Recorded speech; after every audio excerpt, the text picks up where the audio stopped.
Bonjour Manuel Bompard. Bonjour. Député et coordinateur national de la France Insoumise. Depuis samedi, l'Assemblée nationale examine la partie recettes du budget pour l'année prochaine. On va se pencher bien évidemment en détail sur les derniers votes. Mais avant, quelques mots peut-être sur la forme. Première fois depuis, je crois, 40 ans que le Premier ministre défend le budget au banc, comme on dit, au banc des ministres.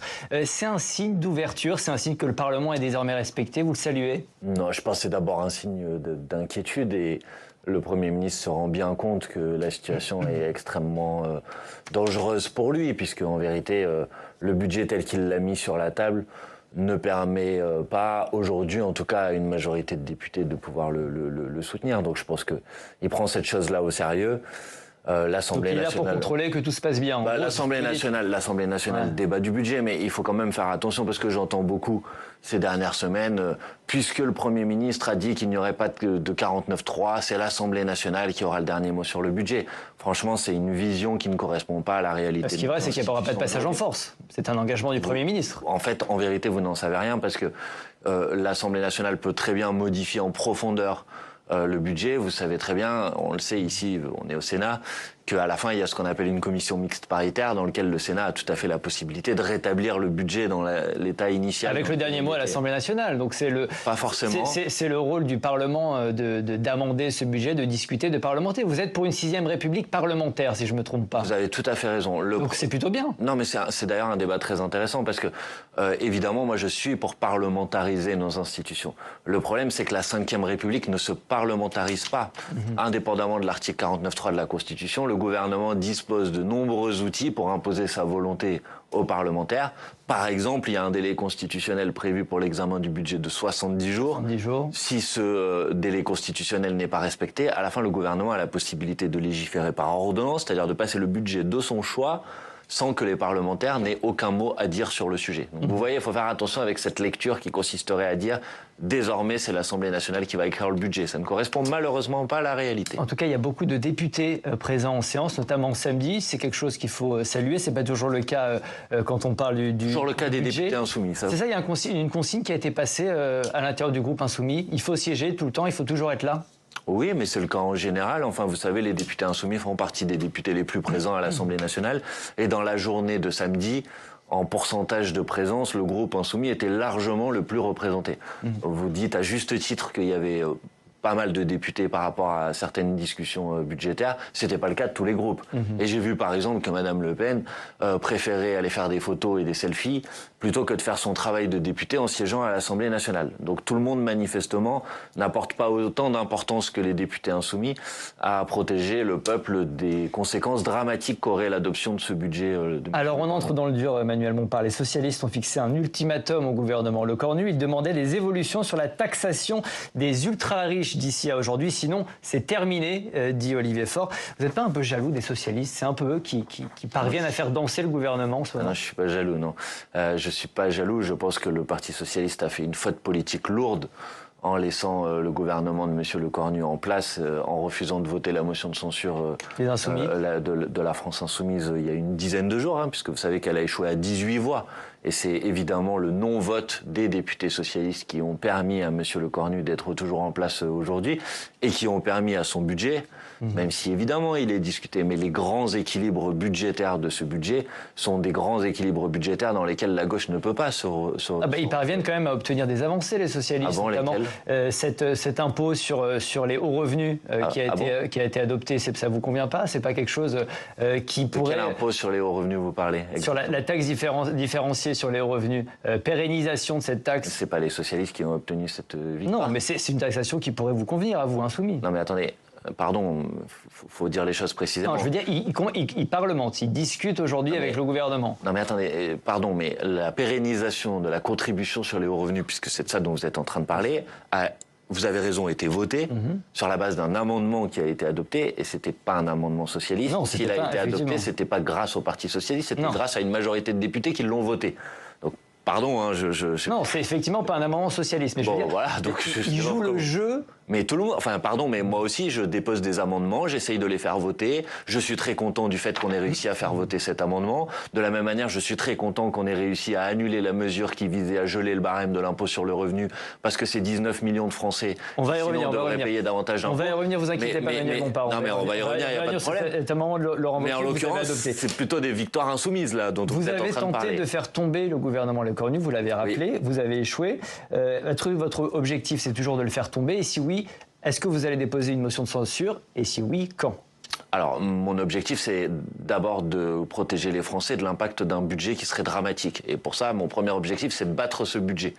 Évidemment, mon deuxième objectif, c'est de faire tomber le gouvernement, parce que ce gouvernement met en œuvre une politique qui est une politique qui se traduit par une baisse du pouvoir d'achat pour les Françaises et les Français, par une inaction climatique et environnementale. Je ne vais pas faire la liste de tous les problèmes de la politique d'Emmanuel Macron depuis 2017. Je pense que tout le monde l'a bien compris dorénavant dans le pays. Donc je pense qu'on a besoin d'un changement de politique et que ce changement de politique, il passe par le fait que le gouvernement tombe. Ensuite, pour déposer une motion de censure à l'Assemblée nationale, en dehors de l'utilisation du 49.3 sur un texte de loi, il y a ce qu'on appelle des motions de censure sur la base de l'article 49.2 de la Constitution. C'est une motion de censure spontanée, sans texte, pour que les gens qui nous écoutent le comprennent. On a le droit d'en déposer 3 dans l'année, entre le mois de septembre et le mois de juin. On a cherché à en déposer une il y a une dizaine de jours. Évidemment, notre objectif, c'est d'en déposer une seconde, mais de le mettre au moment le plus opportun, parce que sinon, vous gaspillez, entre guillemets, vos possibilités de déposer des motions de censure. Donc vous dites, il y en aura, mais vous ne savez pas quand. Je pense qu'il y en aura, je vous le dis sincèrement, je pense qu'il y en aura une avant Noël, évidemment. Pour les fêtes avant, c'est-à-dire au moment de l'expiration du débat budgétaire.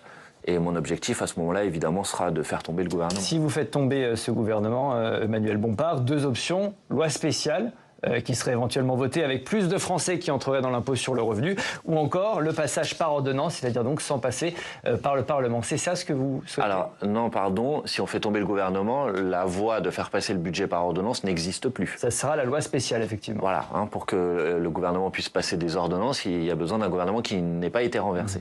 La loi spéciale, de toute façon, on n'aura pas le choix. Il y aura besoin d'avoir une loi spéciale. Contrairement à ce que vous dites, dans une loi spéciale, on peut tout à fait ajouter un amendement qui permet de réindexer le barème de l'impôt sur le revenu pour que davantage de Français ne. Et ça risque d'être le budget de l'année dernière, le budget de 2025. C'est vrai, et c'est la raison pour laquelle moi je souhaite, dans ce cas-là, qu'on ait un retour devant les électrices et les électeurs, qu'il puisse y avoir une nouvelle majorité. Et nous, on considère que ça passe par l'organisation d'une élection présidentielle anticipée. Et qu'ensuite, il y a ce qu'on appelle un budget rectificatif l'année prochaine. C'est-à-dire que la loi spéciale soit temporaire, parce qu'au 1er janvier, il faut bien qu'on continue à collecter des recettes.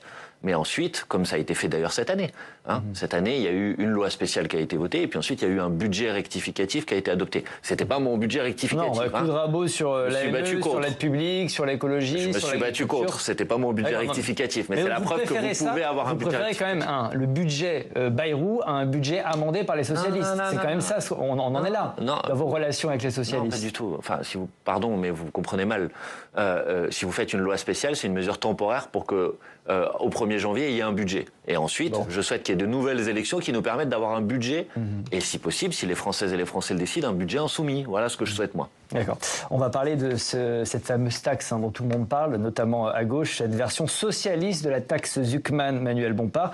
Elle va être examinée dans les prochaines heures. Ça devait être aujourd'hui, finalement, ce sera mercredi. Et cette version prévoit un impôt minimum de 3% sur les patrimoines qui dépassent les 10 millions d'euros. Vous ne la voterez pas, cette version de la taxe Zuckman socialiste? Je vais répondre à votre question, mais d'abord, c'est pas une taxe Zuckman. Pourquoi? Parce qu'il y a dans le dispositif qui a été proposé par les socialistes ce qu'on appelle, pour aller vite, parce que j'aime pas cette terminologie, mais c'est comme ça que tout le monde parle, une exonération des biens professionnels. C'est le terme qui est employé. En vérité, derrière ce vocable de biens professionnels se cache ce qu'on appelle des holdings familiales, qui est l'outil principal utilisé aujourd'hui par les très grandes fortunes, et en particulier par les milliardaires en France, pour payer moins d'impôts que les classes dites moyennes. Donc si vous enlevez de l'assiette imposable ces soi-disant biens professionnels, en vérité c'est holding familial. Ça suffit pas. Non, mais c'est pas que ça suffit pas, c'est que vous passez complètement à côté de l'objectif. D'ailleurs, c'est pas seulement moi qui le dis, même Gabriel Zuckman lui-même a pris la parole ce week-end et vous dit, bah oui, mais si vous exonérez ces biens-là, en fait vous retombez dans les travers de la fiscalité française. Donc vous ne voterez pas cette proposition socialiste? Mais d'abord, confirmez? Moi je voterai la taxe Zuckman. D'accord, donc vous ne voterez pas cette version dite allégée de la taxe Zuckman. Mais je vais attendre de voir, si vous voulez bien, qu'est-ce qu'il y a dedans. Moi, à chaque fois il y a quelque chose qui permet d'aller dans la bonne direction, je le vote. Mais donc pas vous le le sujet. Vous n'excluez pas un vote le sujet, de la proposition socialiste. Mais je n'exclus rien, mais le sujet, c'est pas est-ce que vous votez ou est-ce que vous votez pas. Quand même. Non, le sujet, c'est est-ce que, si c'est dans le budget, est-ce que ça vous amène à la fin à voter le budget? C'est ça la seule question qui est posée. Et moi, évidemment, s'il y a une sous-taxe comme celle-ci, qui ne correspond pas du tout aux objectifs de la taxe. Non, mais vous ne voterez pas le budget. Ça ne m'amènera pas à voter le budget. C'est ça la question centrale. C'est à peu près sûr. Mais cette proposition de socialiste, vous dites, why not? On verra. Mais moi, je vote. Attendez, moi, je vote tout ce qui va dans le bon sens, tout ce qui va dans la bonne direction. Mais je ne fais pas croire aux gens. Un peu de taxation que pas de taxation. Évidemment, on a besoin aujourd'hui d'augmenter la fiscalité des plus riches dans ce pays. Donc, j'ai pas de sujet là-dessus. Mais moi, je me bats pour essayer de faire adopter la taxe Zuckman telle qu'elle est. Alors, revenons sur, vous en parlez tout à l'heure, cet amendement de Laurent Wauquiez, cette indexation du barème du revenu sur l'inflation pour tous les Français. Ça a été adopté par l'Assemblée nationale. Les socialistes, précisément, ont voté contre. Et vous, vous avez voté pour. Vous êtes plus à droite que les socialistes sur cette question. Franchement, vous connaissez bien la mécanique parlementaire. Il y avait des amendements qui étaient dits identiques. Ça, c'est vraiment une très mauvaise polémique. Et donc, il y avait un amendement déposé par un de mes collègues insoumis, Aurélien Lecoq, si vous voulez tout savoir, qui était identique à celui de M. Wauquiez. Donc, il ne faut pas... Ça, c'est vraiment... Je regrette, mais vous dire franchement, que le Parti socialiste se trumpise, raconte des fausses informations. Vous connaissez aussi bien la mécanique parlementaire. Vous auriez pu ne pas voter cet amendement Wauquiez, attendre qu'on passe à votre amendement pour le voter. Mais vous avez préféré voter l'amendement Laurent Wauquiez. Si j'avais fait ça, alors sans doute que la droite... n'aurait pas voté mon amendement parce que je n'avais pas voté son amendement. Donc vous voyez, et à la fin... Peut-être. Attendez, peut-être. Mais à la fin, le résultat, ça aurait été quoi? Le résultat, ça aurait été que le barème de l'impôt sur le revenu n'aurait pas été réindexé sur la base de l'inflation et que vous auriez eu 19 millions de Français qui auraient vu leur impôt sur le revenu augmenter l'année prochaine et 200 à 300 millions de personnes pauvres aux revenus faibles qui, pour l'instant, ne payent pas d'impôt sur le revenu et qui en auraient payé l'année prochaine. Vous ne reconnaissez pas quand même une erreur, au moins de communication? C'est compliqué à comprendre. C'est compliqué pour les Français. Mais non, c'est très facile pour les Français à comprendre. Moi, si un amendement permet d'empêcher que 19 millions de personnes payent davantage d'impôts l'année prochaine et que 200 à 300 millions de pauvres payent l'impôt sur le revenu l'année prochaine, vous votez avec la droite. Mais évidemment. Enfin, attendez, le plus important, moi, je fais pas de la politique politicienne, je fais de la politique au service des gens. Donc non, l'erreur, c'est celle de ceux qui n'ont pas voté cet amendement. Donc, ça, c'est une grave erreur. Les socialistes, encore une fois. Vous les chargez beaucoup, les socialistes. Mais c'est pas que les socialistes. Le gouvernement était opposé au vote de cet amendement. Oui, c'est vrai. Me faites pas dire, moi, je ne cherche pas. Moi, mon problème, c'est pas les socialistes. Non, mais les socialistes, quand même. Mon problème, c'est d'essayer de faire en sorte de protéger les Français des conséquences de ce budget. Vraiment au créneau contre les socialistes ces derniers jours. Mais non, mais ne dites pas des choses. Ce sont encore des camarades, ce sont des rivaux, des adversaires. Franchement, vous avez encore des relations avec les socialistes? Je m'en fiche. Ouais. Mais vous avez des échanges encore? Non, écoutez, je m'en fiche. Mon sujet, c'est pas le Parti socialiste, je m'en fiche du Parti socialiste. Mon sujet, c'est que moi et mes collègues députés, nous avons été élus pour défendre des gens. D'accord? Et quand il y a des mesures dans le budget qui vont se traduire par le fait que les plus pauvres, parce que le budget Le Cornu, c'est 2 fois plus d'efforts demandés aux 10% les plus pauvres par rapport aux 10% les plus riches. Donc pardon, mais moi je fais mon travail parlementaire. Et mon travail parlementaire, c'est d'empêcher que dans ce budget, il y ait des horreurs comme le fait de, par exemple, ça on va y venir dans les heures qui viennent, comme le fait par exemple que les personnes qui sont atteintes de maladies de longue durée, ces personnes-là voient leur indemnisation réduire et leur pouvoir d'achat baisser. Voilà. Moi, mon travail, c'est ça. C'est pas d'aller régler des comptes avec les uns ou avec les autres. Très rapidement, vous avez encore des relations avec les socialistes ou pas? Non, j'ai pas de relation avec... Il n'y a pas d'échange aujourd'hui? Non, je crois qu'ils préfèrent faire des réunions secrètes avec M. Le Cornu. Le budget de la Sécu, vous en parliez, arrive ce lundi en commission à l'Assemblée nationale. C'est dans ce budget que sera examinée la suspension de la réforme des retraites. Vous la voterez, cette suspension? Mais franchement, là aussi, pardon, mais il faut quand même faire attention un peu aux faits. Ce que le gouvernement propose, c'est un décalage de l'entrée en vigueur de la réforme des retraites d'1 an. D'accord? C'est-à-dire que la génération qui devait partir à la retraite à 64 ans, ça devait être la génération des personnes nées en 1968. Si la proposition du gouvernement devait voir le jour, c'est finalement les gens nés en 1969 qui partiront à la retraite à 64 ans. C'est un décalage d'1 an, et un décalage d'1 an qui ne concerne pas tout le monde, puisqu'on a appris en fin de semaine dernière, par exemple, que toutes les personnes qui sont dans un dispositif type carrière longue ne sont pas concernées. Et les socialistes veulent revenir dessus, notamment amender là-dessus. Mais monsieur, ils ne peuvent pas. Ils ne peuvent pas, puisque ça crée une charge financière, et qu'un amendement sur ce sujet sera écarté au nom de l'article 40. Donc pardon, mais... Donc vous ne voterez pas la suspension de la réforme réforme des retraites. Même si vous parlez de décalage, si vous voulez, on utilise je le n'ai mot pas à la décalage. voter ou pas. Il y a eu une lettre rectificative, elle est dans le budget de la sécurité sociale. Mais il y a quand même. Il va y avoir des amendements. Il va y avoir des amendements pour la supprimer. Je ne vais pas voter les amendements pour la supprimer. Mais par contre, à la fin, je ne voterai pas le budget de la sécurité sociale. D'accord, mais donc vous ne voterez pas non plus cette suspension. On a compris. Je ne vais pas voter la suppression de ce dispositif. De la suspension de la réforme des retraites telle qu'elle a été négociée avec Sébastien Lecornu. Utilisez les mots que vous voulez si vous voulez, mais ça s'appelle un décalage, ça ne concerne pas tout le monde, et honnêtement, c'est plutôt une escroquerie. Gérard Larcher qui dit hier dans Le Parisien que le Sénat rétablira la réforme des retraites. C'est une menace que vous prenez au sérieux ? Ça ne me surprend pas, et c'est la raison pour laquelle, depuis le début, je dis que cette soi-disant victoire est en vérité une entourloupe. Et qu'il y a une hypothèse dans laquelle ce que le gouvernement a mis dans son budget, ce décalage, ne soit même pas dans le budget final qui sera soumis à l'Assemblée nationale en seconde lecture. Les Insoumis, vous avez présenté un contre-budget. C'était jeudi dernier. Ce contre-budget prévoit 170 milliards d'euros de dépenses nouvelles, 180 milliards d'euros d'impôts supplémentaires. 180 milliards d'euros d'impôts supplémentaires. C'est pas confiscatoire, ça ? Ça passe le cap du Conseil constitutionnel ? Évidemment. Mais en fait, c'est que vous regardez si c'est confiscatoire sur la base des dispositions elles-mêmes.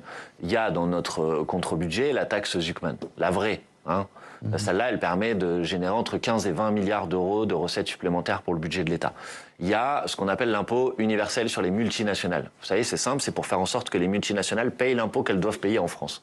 C'est une mesure qui devrait être consensuelle. Je pense que personne ne peut accepter l'idée que vous avez des grandes entreprises aujourd'hui qui se soustraient à l'impôt, alors que vous avez des petites et des moyennes entreprises qui, elles, sont obligées de payer cet impôt. Ça permet de rentrer entre 20 et 25 milliards d'euros de recettes nouvelles. On a compris, pas confiscatoire, selon vous, ça va. Non, mais c'est pas, on a compris, monsieur, est-ce que c'est confiscatoire, oui ou non, de demander à des multinationales de payer leur impôt en France? Pour vous, c'est confiscatoire, ça? Moi, je suis journaliste, je suis pas juriste, ni au Conseil constitutionnel. C'est pas juriste. Pas vous répondre. Est-ce que c'est confiscatoire de demander à ce que des multinationales payent leur impôt en France? Évidemment non. Donc en fait là, c'est une question de volonté politique. Et ça permet à la fin, puisque c'est ça l'objectif de notre contre-budget, c'est pas rentrer des recettes pour rentrer des recettes, c'est que ça permet à la fin de financer des politiques publiques qui sont indispensables. Quand monsieur Pisani-Ferry, qui est par exemple l'inspirateur du programme d'Emmanuel Macron, vous dit qu'il faut investir entre 30 et 40 milliards d'euros par an dans la transition écologique, peut-être que ce serait bien de le faire, non? Parce que si on le fait pas, à la fin, nos débats, ils n'auront plus beaucoup d'importance. Un mot d'actualité également, Manuel Bompard. Une semaine après le vol des joyaux au musée du Louvre, 2 hommes ont été placés en garde à vue par les enquêteurs. Les bijoux restent toujours introuvables. Est-ce que vous demandez...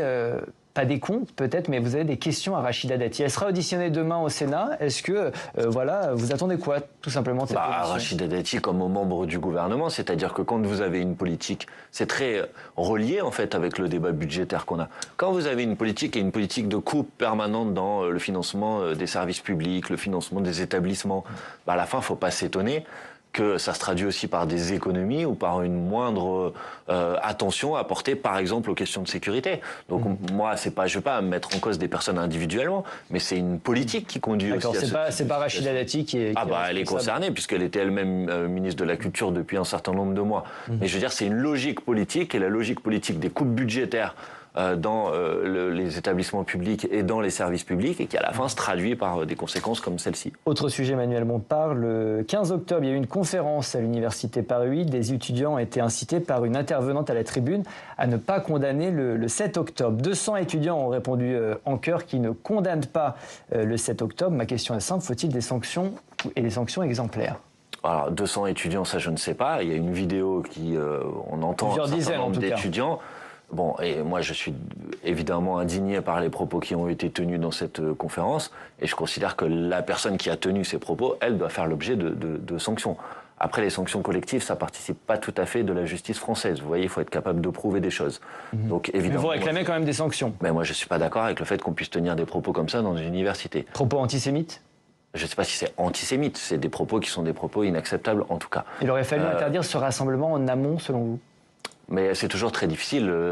L'objet de ce rassemblement lui-même n'était pas problématique. C'est les propos qui ont été tenus qui le sont.